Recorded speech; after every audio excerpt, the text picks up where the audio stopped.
আমনের ভরা মৌসুম, বাজারে উঠেছে নতুন চাল। কিন্তু নবান্নের এই আমেজ না কাটতেই ভোক্তাদের চাল কিনতে হচ্ছে বাড়তি দামে। চ্যানেল 24-এর বিশ্লেষণ বলছে, বছরের ব্যবধানে কেজি প্রতি দাম বেড়েছে ৮ থেকে ১০ টাকা পর্যন্ত। কেননা গেল বছরে ৪৮ টাকা দামের ১ কেজি মোটা চাল এবার বিক্রি হচ্ছে ৫৮ টাকা পর্যন্ত। একইভাবে ৫০ টাকার মাঝারি চাল ভোক্তারা কিনছেন ৬৫ টাকায়, আর ৬০ টাকার চিকন চাল বিক্রি হচ্ছে কেজি ৭০ থেকে ৮৪ টাকা। ভোক্তা ক্রেতারা দাবি করছেন, চাল নিয়ে ব্যবসায়ীদের চালবাজির ধারাবাহিকতা হঠাৎই এই দাম বৃদ্ধি। আমরা আগে খাইতাম মিনিকেট, সেটা খাইতাম হচ্ছে ৭০ টাকা করে, এখন অবস্থা ৭৫ টাকা হয়েছে। তো এই জন্য আমরা মিনিকেট খাচ্ছি না, এখন ২৮ খাচ্ছি। আগে আমরা ৭৫ টাকা করে কিনতাম, এখন কেজি প্রতি ৫০০ টাকা করে বেশি আর কি। এখন ৮৫ টাকা, ৭৮ টাকা, ৮০ টাকা এরকম কেজি, মানে মিনিকেট চাউলের যেটা আর কি।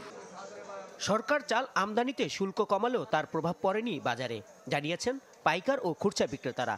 চালের মোকামগুলোতে সরকারের কঠোর নজরদারির আহ্বান জানান তারা। যে সিজন আসতেছে, সামনের সিজন, চালের দাম কমবে কিন্তু এখন উল্টা দিকে দিন দিন চালের দাম বেড়ে চলছে। ৫ টাকা থেকে ৮ টাকা পর্যন্ত প্রতিটা চাইলে বাড়ছে। তো এটার একমাত্র কারণ হয়েছে যে মেলারদের আর যে কর্পোরেট কোম্পানিগুলো আছে তাদের সিন্ডিকেটের কারণে চালের দামটা বাড়ছে। উৎপাদনের সাথে চাহিদার সামঞ্জস্য না থাকার কারণে এক শ্রেণী অসাধু ব্যবসায়ীরা সুযোগ নিচ্ছে বলে মত কৃষি বিজ্ঞানীদের। এখনকার রাজনৈতিক, অর্থনৈতিক, সামাজিক অবস্থায়ও একটা অস্থিরতা আছে।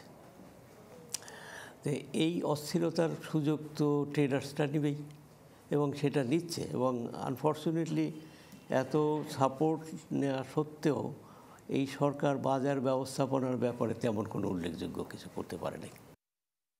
খাদ্য মন্ত্রণালয়ের তথ্য বলছে, সরকারি ও বেসরকারিভাবে গেল ৬ মাসে চাল আমদানি হয়েছে ১,৪১,০০০ টন।